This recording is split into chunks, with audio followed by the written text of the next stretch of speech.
Good afternoon, everybody. Welcome to this special colloquium.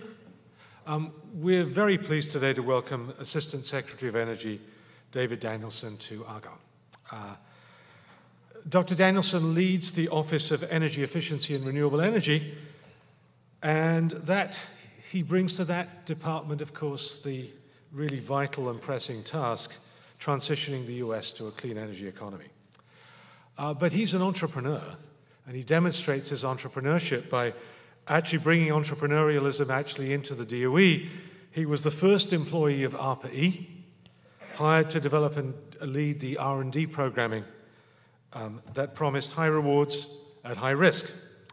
And he brought to that his background in venture capitalism. At General Catalyst Partners in Boston, he supported startups in clean energy tech, from solar and wind power to biofuels and carbon capture. He also co-founded the New England Clean Energy Council. He is from MIT, PhD in Materials Sciences and Engineering, where he was also awarded the Carl Taylor Compton Prize, MIT's highest student award. During his tenure at the DOE, Dr. Danielson has taken an active interest in how we at the national labs can reach out to private industry and translate our discoveries into products that people can use, and how we can help private industry be successful making use of the resources that we have. He's a wonderful partner in that, and we're really pleased to be part of that kind of outreach. It's something that I think about, that we're all thinking about, and there are some very interesting things going on at the lab. For example, back when we were founding JCESA, the battery hub, we knew we wanted to have business involved from the very beginning.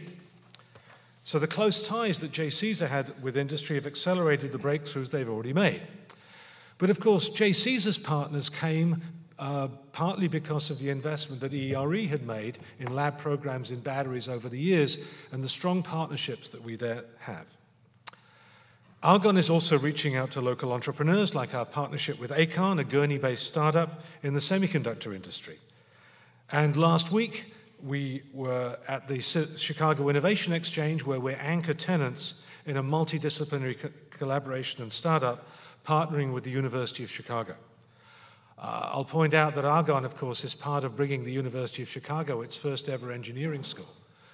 So we're really part of this work.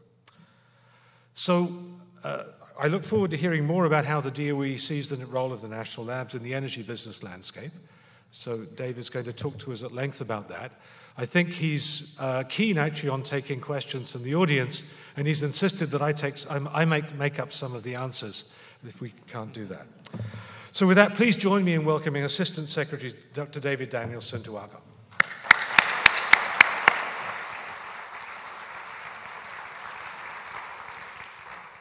Well, Peter, thank you so much for your friendship and for your leadership. And Mark Peters, thanks so much for being such a great partner with us at EERE. We were so excited to come out today that I had to bring an entourage here. So I brought Patrick Davis, who's the head of our Vehicle Technologies office. I think he'll be coming any minute.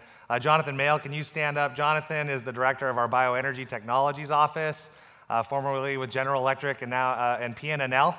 And now with us at the department. Jetta Wong here leads our new National Lab Impact Initiative that I'm here to talk to you about today, and also brought Sarah Lexick, who leads our EV Everywhere Workplace Charging Challenge, which is a major partnership we have with this group here. And so I just wanted to let you know that we know how important you are, so we brought the kitchen sink out to meet with you. So why am I here today? I'm here today to really talk to you about one of my top personal 3 priorities at EERE during my time here as Assistant Secretary, and to really let you know what we want to do in terms of taking our relationship with you in the National Labs to the next level, what we're looking to roll out in the near term, and to really enlist you and encourage you to join us as we try to move forward and kind of reinvent and reinvigorate an already very strong relationship with the National Labs.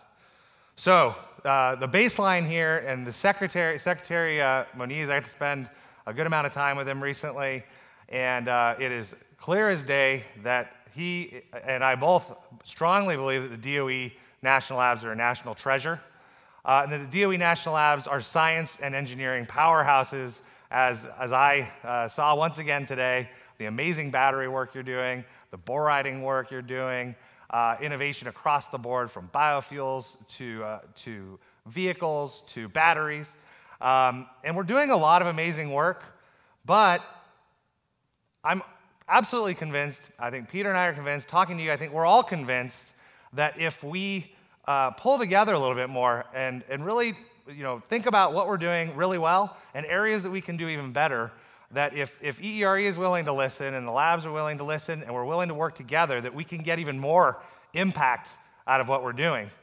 But what I'm also observing is we're doing so much great work, and we're not communicating it as well as we need to out to the public and to the industry.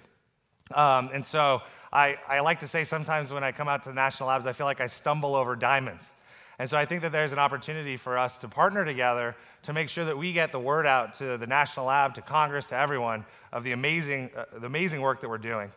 And so just a few examples of the kind of diamonds that I'm stumbling over. The first is actually a diamond technology itself. Out of Argonne National Labs is Akon Semiconductor is commercializing a really exciting new ultra nanocrystalline diamond technology for thermal management semiconductor applications. Actually has resulted into a company moving into the United States and is actually scaling up, I believe committed to do at least 80 jobs right here in Illinois. Technology that was really developed here at the lab is getting out there into the market and making a difference.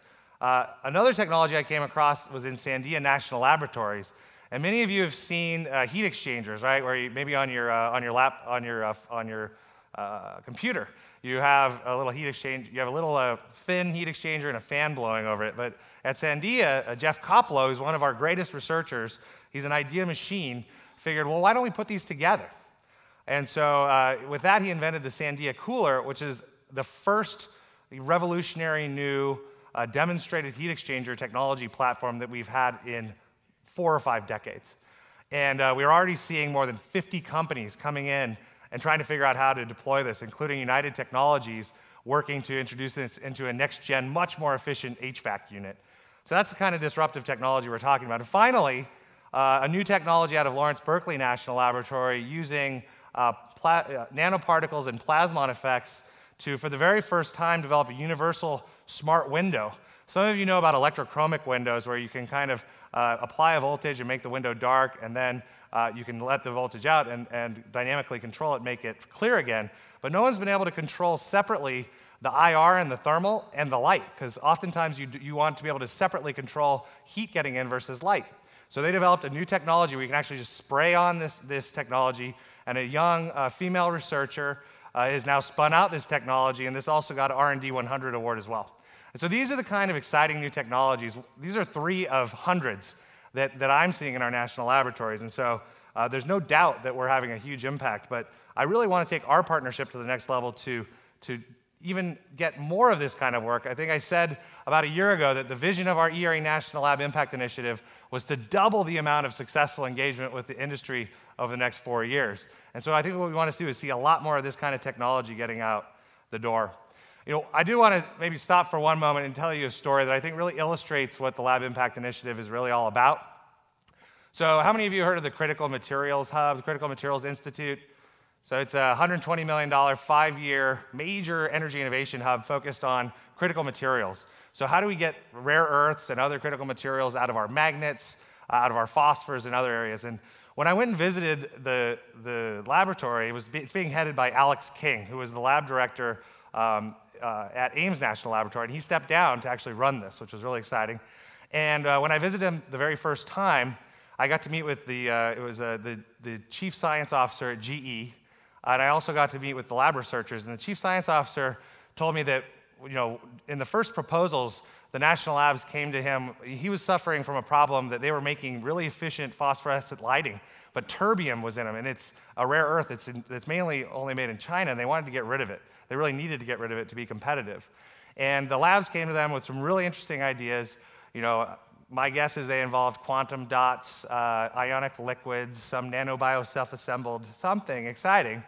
But then when the chief scientist at GE looked at it, he said, this isn't quite going to work the way that we actually manufacture these things. So he invited the lab researchers up to visit their factory in Cleveland, Ohio, where they spent the whole day really understanding how the process works and the constraints and the thermal environment that these phosphors have to endure, how long they have to last. And then the labs went back and they brought some new ideas, and within 1 year, they'd already invented 2 exciting technologies that GE is in the process of licensing. And those innovations are just as exciting and good as the innovations that were being put forward at the beginning. They were just as early TRL, but they were informed by an understanding and a relationship with the industry. And that's what I really want to enlist you in with the ERE Lab Impact Initiative, is to take our relationships with industry to the next level and to have our ideas informed by an understanding of what the industry needs. And it's always good when your big boss believes in what you're doing. Secretary Moniz believes that the labs that lab impact is a key priority. I believe he said the labs are open for business. He really wants you to engage with the industry. And President Obama himself has created a major new initiative with the vision of trying to allow industry to access capabilities and develop relationships with all the brilliant researchers in this room. And so a little more than a year ago, we kicked off discussions with your lab leadership, with other lab leaderships, with the industry, with DOE, to figure out what are the things we could do to try to get to this doubling of the amount of successful engagement that we're going to have and the impact we're going to have on the industry.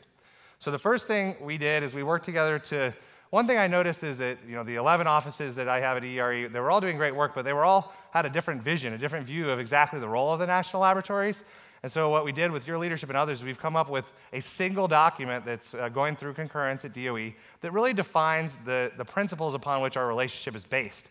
And when we publish that, we want you to be able to take that and use it to come back to your leadership, to me, for my directors to come to you and say, hey, are we, if we're doing something new or something different, does this abide by these principles? So we can actually refer back to principles instead of a personality-based approach to the work we're doing. Secondly, I want to make it clear that what the Lab Impact Initiative is really about in many ways is affirming our long-term special relationship that we're committed to over the long haul with the national laboratories. That we want to do more, we want to do better, we want to communicate our successes more, but we are absolutely committed to our relationship with the national laboratories. I'm committed to the same fraction of our funding going to the national laboratories as long as I'm in my position. But we're also, as I said, very focused on increasing our impact on industry, and we're also interested in elevating the lab's brand and the lab's identity. Again, taking these diamonds that you're producing and making sure that people are aware of them. So when, I think it was about a year ago, Peter, when we got a group together here at the lab where some CTOs from industry, a few lab directors, it was actually right here, and we talked about what are the opportunities of ways that we can, what are the drivers of the ways that we can take our relationships to the next level. The first one was the relevance of the capabilities. Are our capabilities relevant to industry? And I think without a doubt, the answer is yes. We have incredibly relevant and exciting capabilities. But where I think is an area, what I like to call that is thermodynamics, right? Is that we've got the thermodynamics. I think we have the people, we have the intellectual horsepower, we have the facilities that can really help industry succeed, develop new technologies, innovate. But I think on the kinetics, that we can do a little better. And so the industry awareness of our capabilities, I think, can go up. And so I often find that I'll work with a major CTO of an industrial corporation, and sometimes it'll take them 2 years to really find the exact folks at the national labs that they need to work with to solve a really hard problem that they're working on. So I want to engage with you to increase industry awareness of your capabilities. I can't underestimate the importance of strong, trusting, long-term relationships. And I'd really encourage those of you who haven't spent a lot of time on that yet to really invest in that, because what I've been learning is when you meet a new industry partner, the problems that they're going to introduce to you are probably kind of important problems, but they're not the most important problem that they're solving that is core to their business, because they need to really trust you and know you and be able to work with you in a very kind of trusting way in order to bring you that one major core problem that is really going to drive their competitiveness for the future. So I think if you can build relationships over years, then I think you're going to get some of the most exciting and important problems coming your way that you can go solve. Ease and affordability of access to the capabilities is something that I think where we want to work with you, the directors and leadership. DOE has a role to play there, really trying to make it a streamlined process. And also we want to work with you to help promote a culture here that really values not only wonderful and great science, but also really values and enjoys this industry impact. And that's something that we want to work with you, provide opportunities for you to get your feet wet and have those experiences. So in FY14 and FY15, we're getting the ball rolling with this initiative. And I said the first thing we're doing is working out this Bible, this constitution between us, EERE, and the national laboratories, really defining our relationship and our commitment. And this is still in draft form, but I thought I'd share it with you. It's really based on 3 principles that I'll explain. One is, as I said before, long-term commitment and stewardship. That we are committing to the capabilities here at this lab for the enduring future. And those will evolve and change. We'll bring in new things. We'll stop doing some things. But we're absolutely committed to this relationship. I think the unique role of the national labs is really being able to solve really hard problems over a critical mass of time, and we're committed to that. Mutual respect and accountability. My observation, if I look at a little bit of the history of EERE and the labs, is that sometimes we've drifted back and forth, where at some times the national labs are really kind of dictating back to the DOE exactly all the work that we're going to do, and we're not necessarily the kind of partners that we'd want to be. And in other cases, the folks at the DOE feel like, yeah, we really know our stuff, we've got all the right expertise, and we're kind of micromanaging or micro-dictating exactly the work that you're doing. What I'd like to do is put us back in the middle, where we're partners, where we're equals, where we're working together to develop priorities that we're asking you to solve major problems, to achieve quantitative, aggressive goals that will matter for clean energy. And then we're giving you some flexibility on how you're actually going to do that. But the vision is we want to hold you then accountable to get those outcomes. But we want to give you the flexibility to get there. And so, there are some areas where we're looking to do multi-year projects, but with annual go-no-goes that relate to performance, while giving you, instead of dozens of milestones, a very limited set of milestones, and giving you the freedom to go innovate. Industry and market impact is the third major principle that, with the Office of Science's funding, basic science and discovery is really what it's all about, in addition to a follow-on impact on industry that I think we all expect to see and hope to see. But with our investments at ERE, we aren't successful unless what we do has an impact on the industry, on getting clean energy into the market, on solving climate change. So that's a major focus of us. We're also deploying, I think many of you have experienced these in FY15, a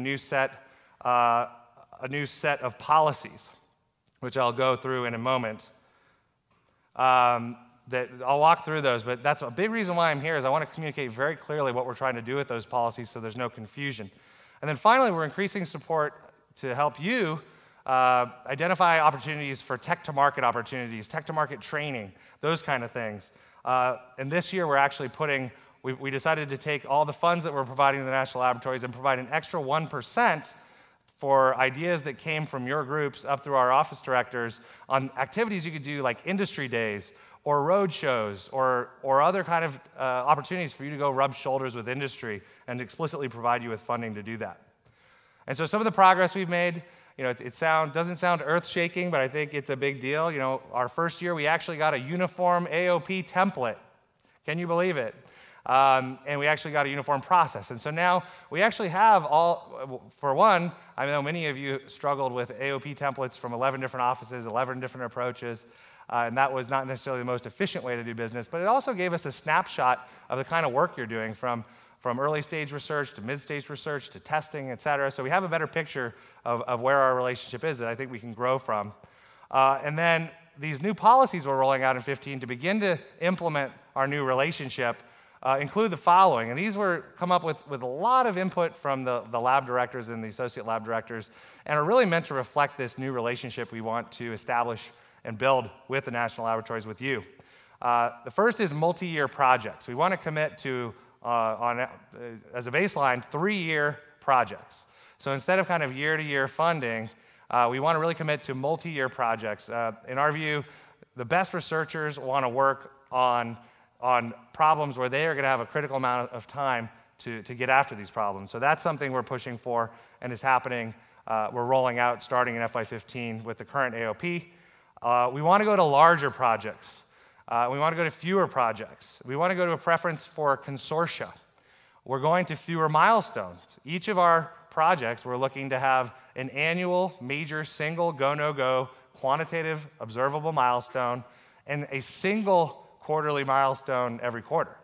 And so that's a big change, I think, as many of you know from the way we've been doing business to date. And one thing I want to remind all of you, I think especially those of you who are managers, is what that means is that we're empowering you to manage, to be flexible, to move fast. But it means that you still have to manage, right? I think that most of us know that, let's say, a $5 million 3-year project and 4 milestones, if that's the internal approach, we're probably not going to get where we need to get. And so we're expecting you here to have your own game plans and milestones, but we want to give you the flexibility to move people around, move people onto projects, off of projects. We want you to be able to change course when you find a new approach. So we're giving you that flexibility, and we're really trusting you with that, but we really want you to step up on your side to do that dynamic management of your projects. We really want to see more multi-lab collaboration. That's something we're going to support and something we're going to promote and celebrate. And so we really want to encourage you to reach out to the other laboratories, build consortia, come to us with multi-lab ideas. This is something we're looking for. And also, in order to make sure that we're giving you the opportunity to put forward your best ideas, we're going to start one-third of our portfolio at a time over the next, this year and the next 2 years. We're going to start merit reviewing our AOP proposals. So we're going to put out the proposal in a core capability area, let's say battery research here, and we're going to ask you to come back with your best ideas, and we're going to put together teams together that'll provide us feedback on which of those ideas are the best ones that we could really get after, which is something that I heard a lot from a lot of researchers, that you really want that opportunity to put forward your best idea, and if it is the best idea, for it to get funded. In terms of this multi-lab collaboration and move towards consortia, we're doing a big experiment this year, and Argonne is going to be involved in a significant way. We're building a single consortium, single national lab consortium around grid modernization, and with a vision of going toward a single AOP. And so this is us telegraphing kind of where we want to go as an organization. Instead of in each of our key areas of work, whether it's biofuels or vehicles or batteries or solar, we want to be building coherent, comprehensive lab efforts around these areas, not a whole bunch of separate small efforts that DOE manages, but a larger effort that we work with you, the labs, to co-manage. And in FY15, I was talking this with your leadership, a new thing that we really want to launch with you is a way and an approach to make sure we collect these amazing success stories that you have and really get them out not only to the public, to the industry, but also to Capitol Hill to continue to make sure we have strong support for the labs going forward. We're doing 4 new things in this area of kind of tech transfer, tech to market, really trying to continue to build on the culture that you have here that's really taking it to the next level of entrepreneurialism and working with industry and getting technologies out of the lab. I said the first one is providing that 1%, about $6 to $8 million across the labs for bottom-up ideas, for ways that we can engage industry better. Again, industry days, road shows, et cetera. And then we're doing 3 tech transfer pilots that we'd really like to have you get involved with. The first is a small business voucher pilot, where we're going to be providing in FY15 $20 million, and we're going to compete that out to labs, so critical mass chunks of that money out to the labs to run their own programs to engage with research with small businesses. I think what we've really found is big businesses have found it a lot easier to work with our national labs because they have similar pace and size, but our small businesses get a little bit lost in the shuffle sometimes. And your team's doing some exciting work here, but this is an area where we want to dial up the department and the lab's efforts in small business engagement. LabCorp is something that we've put out a competition for. We'll have a single lab leading this and a number of labs being involved in it. But it's basically taking something called, that National Science Foundation did called ICOR, that is an entrepreneurial training program that is centralized, that actually allows a lab researcher like one of you to take an idea that you have that you think might have some real mojo, some opportunity to actually make a difference in some application, and then put a team around you, an industry mentor, an entrepreneurial mentor, and have you all go through this kind of pretty exciting and fun training program together to really talk to customers, to learn about how technology commercialization works, and to come out the back end knowing more about your technology and where it might be able to go. Is it a startup? Maybe. Is it a license? Maybe it's a CRADA. Maybe it's another kind of agreement. And then finally, the last thing we're looking to roll out this year is a technologist in residence program. We'll be engaging you with a workshop soon on this, but the vision is to give this opportunity for exchange. So to have a lab researcher actually sit with industry for some amount of time to really understand the set of problems they're dealing with, or a person from industry come and actually be in residence at one of your facilities or multiple of your facilities to really understand the landscape of opportunities, and then go back and match up problems that they've got back at their company to the capabilities of the National Lab. So, in closing, I want to just really engage you in this Lab Impact Initiative. It's one of my top priorities. We're doing a bunch of great stuff, but I'm confident that if ERE and the labs work together, that we can take our engagement and our impact to a whole nother level. So here are some of the things I really want to engage you on. One is to strongly adopt these new policies that we have in place. I came here today to really talk to you about them directly so that you understand what we're trying to do. I know change is hard sometimes, and this is something that we really want to engage you as leaders. We want you to work with ERE as you roll out some of these new tech-to-market activities that are being funded with that 1% additional funding from our program offices. Really want you to seek out more private sector engagement and partnerships. I've directed our directors to fund more direct industry agreements with you, so I expect they'll be much more open and excited to hear your ideas. We want to be funding more of these. We want to hear your success stories, so please bring those directly to us or to your management so we can promote them. And we want you to participate in some of these open calls for these tech-to-market pilots, small business vouchers, technologist in residence, and LabCorp, which I believe you may have already participated in. That was out. And then we really want you to, going into FY16, we want a few more ideas that maybe we missed the mark, or maybe there are some ideas still out there that you think that we should really get after. And so we really want your ideas to come into us, to Jetta Wong, who leads this initiative, to your leadership on what we could do going into FY16 that might be able to take our relationship even to that next level. So again, I want to thank you for the great work you're doing. I want to thank you for your leadership. And I really want to engage you with this exciting new initiative that I think could really take our relationship and take the national labs to the next level. So thank you very much.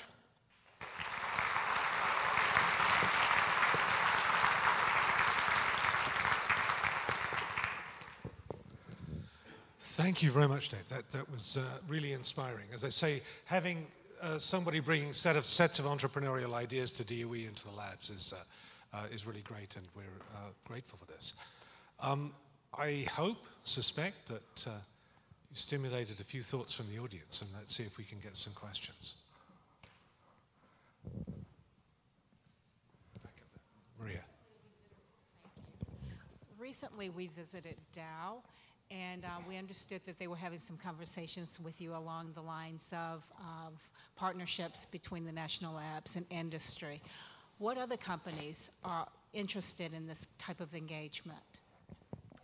Yeah, that's a great question. One thing I'll tell you is that my observation is CTOs of major corporations, major industrial corporations, major energy corporations are kind of waking up to the resources and the opportunity that is in the national labs for them to improve their competitiveness and for them to be more innovative. General Electric is one company that is definitely engaged with the labs in a very comprehensive way. But I think we're finding Dow Corning, Dow, United Technologies, a wide array of companies are, I like to think of it, it's almost like fear of missing out. I think once a couple of them had really great partnerships and relationships with you in the national labs, now many others are realizing that this is kind of an untapped jewel, a mine of brilliant people and amazing facilities. And so I think if we're open to it and we open up our arms, the industry folks I think are really going to rush in and really want to engage with us.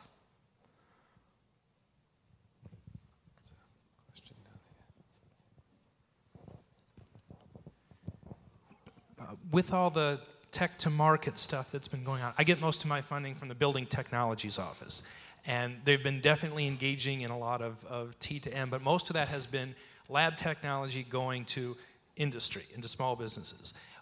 I've had a number of small businesses with ideas that are looking for commercializations. They can't find, whether it's they can't find other entrepreneurs to work with them or big industrial companies. They want to come and have us help them with their technology, and I haven't found a venue other than SBIR, and if it's not really expanding, for small companies with their technology to work with us. The work for others sometimes can work, but the idea is try to get DOE funding to help with that, and other than SBIR, I haven't been able to find that. Is that on the horizon? Well, that's one area. The Small Business Vouchers program is one avenue that we're taking to solve exactly the problem you're talking about, and that's going to be competed out in a way where, again, what we thought didn't make any sense is kind of spread the peanut butter across all the labs, across all of our 11 offices. And so what we're going to really ask the labs to do is propose to us, like, hey, I've got a big idea for how I want to be, the building small business voucher, lab, or one of the two, buildings, or maybe the buildings in the bio. And that we'd want you to come with partners who you think would actually help facilitate that, whether it's the Clean Energy Trust that I know you have around here, or the Chicago Innovation Exchange, or other. And what I've learned is you have a very dynamic entrepreneurial ecosystem that's really, to be honest, it reminds me of the ecosystems that I've seen in Silicon Valley and MIT, that you're getting this kind of ecosystem that I think with a little bit more effort and work would rival those kind of ecosystems. And so I think the small business vouchers would be one great avenue. But at the same time, our office directors have the flexibility. If you come to them and say, hey, I really want to work with this company, and we have a really awesome CRADA idea, that you could come to our director and pitch it to them. And I've given them guidance to do more industry agreements through AOP. And so I'd also I want for that to be an avenue. I've been really providing the guidance to our team to do that. And so I think that's another opportunity you have as well. Let me add a small comment on that, and maybe you'd like to see whether you like it or not. Often when we deal with these interactions, everybody's coming to you for the money. How about if we came to you with an investor and with a business and with your resources? How do you feel about that kind of operation? I think we'd be very open to that. And what I think we found at the lab level and at our office level is there's a lot of people doing innovative experiments. And so one idea that we could put on the table for FY16 in this area could be a director's reserve, in some of our facilities or places where we have major investments, where a certain amount of money is provided to the director just to catalyze or invest in these kind of partnerships. We do that in solar at NREL today. We do it. And so there's precedent. And so those are the kind of ideas, I think, or other ideas that you have that we'd be very open to either piloting or rolling out more broadly.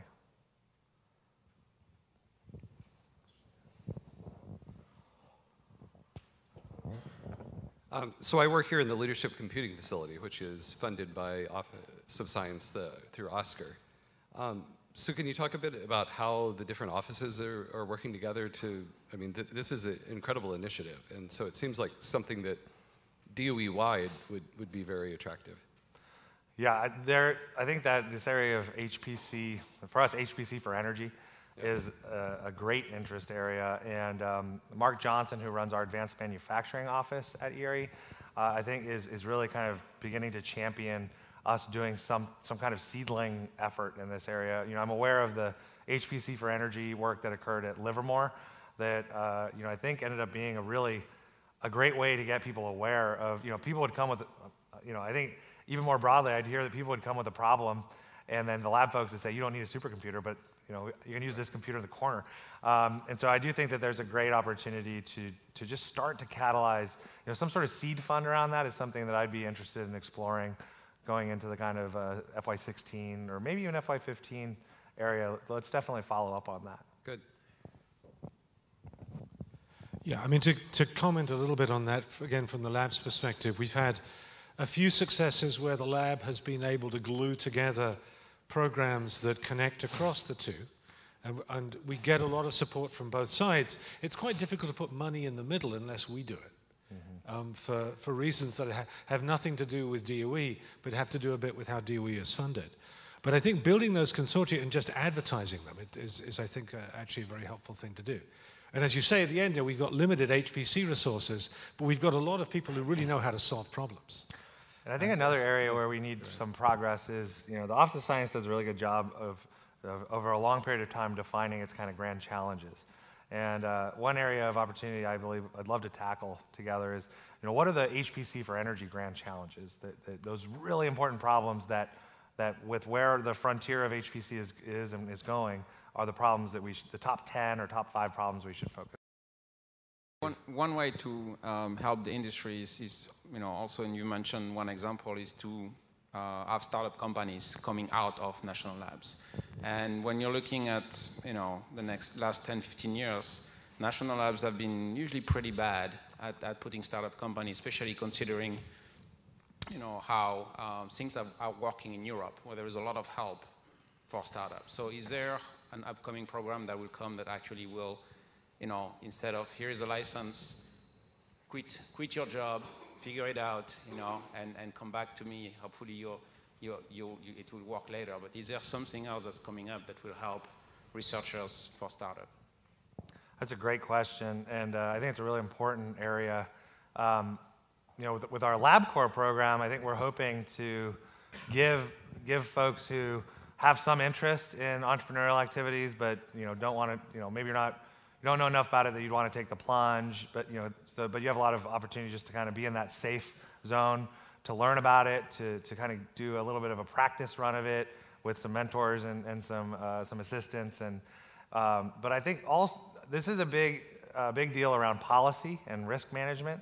And Peter and I were talking just about this. And so I think to be candid, what I think we're seeing is a lot of bottom-up leadership from the laboratory directors and the laboratory leadership, where they're really trying to innovate around how do you balance fairness of opportunity and risk with the fact that if we're not changing the world, we're not achieving our mission, and that startups is one important way to achieve our mission. And so I've seen at Oak Ridge National Lab, they've found ways where you can create a fairness of opportunity. You kind of openly compete the opportunity for taking a license to your own technology for a startup, but you have to give others that opportunity, and I found that works. You have to have an independent board that does that. I'm finding at Sandia that they're innovating around allowing their researchers to consult with companies that take their technologies and run with it. And so I kind of feel like we're in a little bit of the first or second inning of trying to work this out, and that I think we're going to see a few innovative pilots from the national laboratories that will then inform a DOE-wide policy. And so the Secretary has affirmed very strong support for this at a high level, but I think we haven't worked out a DOE-wide, simple, easy button for startups and national labs. Maybe you can share it. Well, it's interesting. Actually, one question just out there. If you're aware of things that are getting done at other national labs that you think work and we should do here, please let us know. I think we're being given a license at the moment to experiment. And that I keep hearing the word experiment. I occasionally even hear the word Fraunhofer. I hear all kinds of things going on. So I just take that as a license to get out and to get into trouble. If you try innovative things, I'll have your back. Well, great. I think maybe one more question? One more. Lab cooperation. I noticed during your walkthrough, you talked quite a bit about, how you're working with other labs, how you're bringing them on board, how you're partnering with them, cooperating with them. I think the competition between all the national labs, for a while, I think it was in a really bad place, and I think we've really improved quite a bit, but I think there's a long way to go still, especially Argonne and NREL. I know we're cooperating much better now. What kind of things can you do and can we do to really start making the labs, truly cooperate, to really start working together and kind of having different parts of the same problems? What can we do? I think it's a great question where I'd love your input. I think we're going to start trying to walk the problem, and I don't think we have a fully worked out 8-point plan on this yet. But I think moving toward more consortia is one area where we hope that can occur, where we have investments in the laboratories in a number of different areas already. How do we get those under a single umbrella with maybe a single leader or a couple leaders who are empowered to where we commit to a similar amount of funding to each of the labs, at least for some good amount of time, but that leadership team is able to start to identify opportunities where, hey, maybe we've got a little overlap there. Why don't we take that money into this gap that we wish DOE would have funded already. And so I've heard a lot of different models. I've heard the model of if you give each lab the same amount of money and commit to that, then that avoids the challenges. I think that the foundation for me is a long-term commitment to approximately the same fraction of our funding going to the labs. I think that's the foundation. And then I think from there, building some of these consortia, one thing that I didn't mention about our FY15 efforts is we're working to at least define draft core capabilities and enabling capabilities, where basically we're committing to fund core capabilities for at least the next 10 years and enabling, and those are really like things that no one else can do that we really want one lab to own. And then other areas are enabling capabilities, where we definitely are taking advantage of an existing capability. We're willing to fund it for the next 5 years or so, but that it's not a truly defining differentiated capability. And so I think over time we want to kind of be defining the unique roles and responsibilities, the overlaps. So I'd love to follow up with you on ways that you think we could do this. I think we're going to start experimenting with this grid modernization consortium. I can tell you what, it's not easy. But most things that are worth doing aren't easy, and it's going to take responsible behavior on the part of the labs. It's going to take us making sure that we're rewarding good behavior and not rewarding bad behavior. But this is an area I think where a lot of work to do still. I agree, but I think we're trending positive, but a lot of work to do. Great, thank you. So we're not done yet. Actually, we have a few more things to do. Yes. All right. Well, great questions, and thank you so much for being here. You know, part of what I really wanted to do while I was here is to celebrate and recognize, you know, some of the folks here at the lab that I really feel are embodying this EERE Lab Impact Initiative spirit, to really recognize people who are taking their innovative capacity, world-class capacity, and applying it and making a difference for the country and for companies. And so I think what I'd like to do is call out a few folks and talk about what they've done and ask them to come up. And then I think we're going to publish these stories on EERE's blog on our main webpage as a way to promote this great work, put a spotlight on it. And then I think we'll have a photo with all of you at the end as well. So first, I wanted to recognize Mike Thackeray, Cal Amin, and Christopher Johnson, who I want to recognize for their phenomenal work on advanced cathode materials. This is an area where Argonne and DOE, we are famous because of the work that you've done in this area. We've learned today, kind of goes back to the 80s, 70s and 80s, when we really started working on batteries here at Argonne in a critical mass way. And then in the 90s, really Mike Thackeray and his team invented a revolutionary new class of battery materials that has much higher energy capacity, and it actually doesn't have large amounts of expensive cobalt, a technology that 10, 15 years after its invention is now in the Chevy Volt. You know, that's amazing, and that's exciting. And the technology that they've been working on over the last few years takes it to a whole nother level, more than double the energy density of the cathode in your cell phone. And that technology is being licensed by a number of companies and further developed. And so, you know, this is an area where I think that this is world-changing technology, really exciting work. And so Michael, Cal, who's not here today, and Christopher, I'd like to invite you up to be recognized.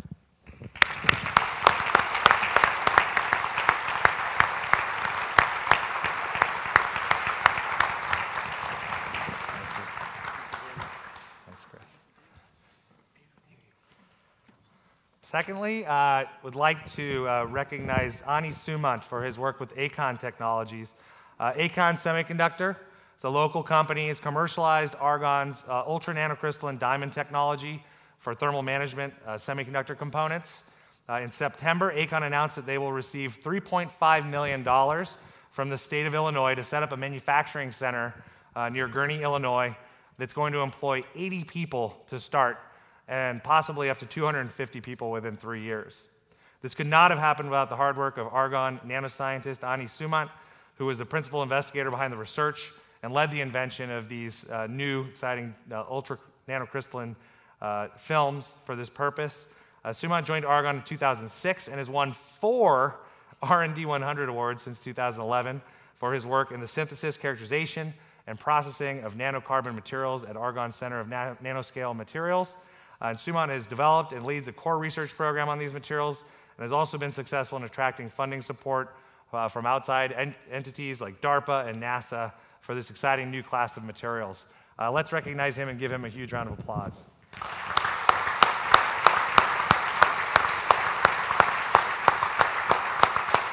Congratulations. That's great. And third up is Ray Baer, who's not here today, unfortunately, Doug Longman, who is, and Sabendu Som for their work on the Virtual Engine Research and Fuels Initiative, Verify.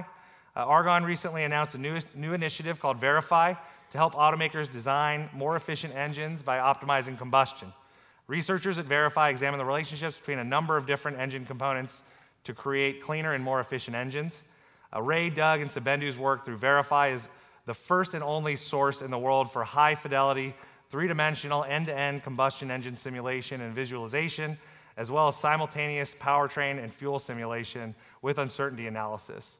Bear is also head of strategic planning for Argonne's Computing, Environment, and Life Sciences Directorate, while Longman has 32 years of experience in diesel engine research at Argonne, Caterpillar, and Auto Research Laboratories. And Sam is a fellow at the University of Chicago's Computation Institute and has more than a decade of experience in computational fluid dynamics and combustion modeling applied to internal combustion engines. Their work has been key to a new CRADA with industrial equipment manufacturer Caterpillar and software developer Convergent Science. Caterpillar anticipates that the simulations developed by Verify's researchers will help to reduce the time and cost of the design cycle for new engines and allow the rapid adaptation of fuels from new sources and lead to substantial increases in fuel economy while meeting future emissions standards. As Argonne coordinators of Verify, Ray, Doug, and Sabendu Sam are leading examples of what the ERE Impact Initiative is all about. Let's give them a big round of applause.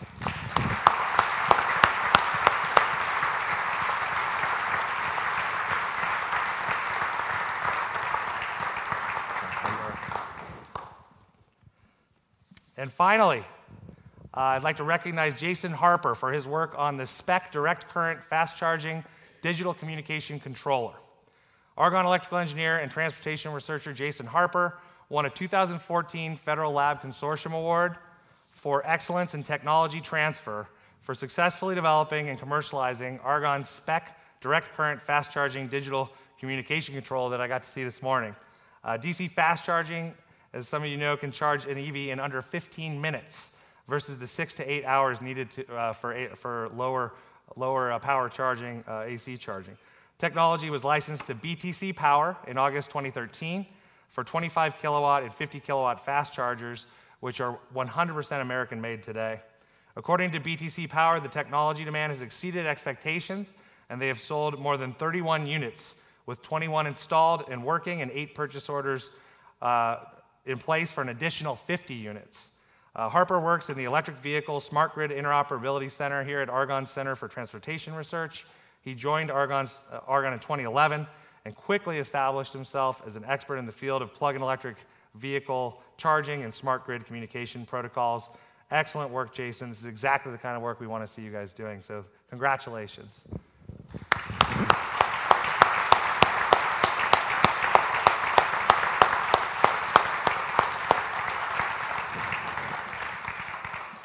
So with that, I want to congratulate all of you for the amazing contributions you've made for the country and for the department.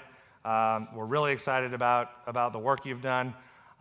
Really excited again to continue to engage you, to continue to invest in the work you're doing. And I'm looking forward to a number of you in the audience being the folks that are here up on the stage next time I'm out here. So thank you very much.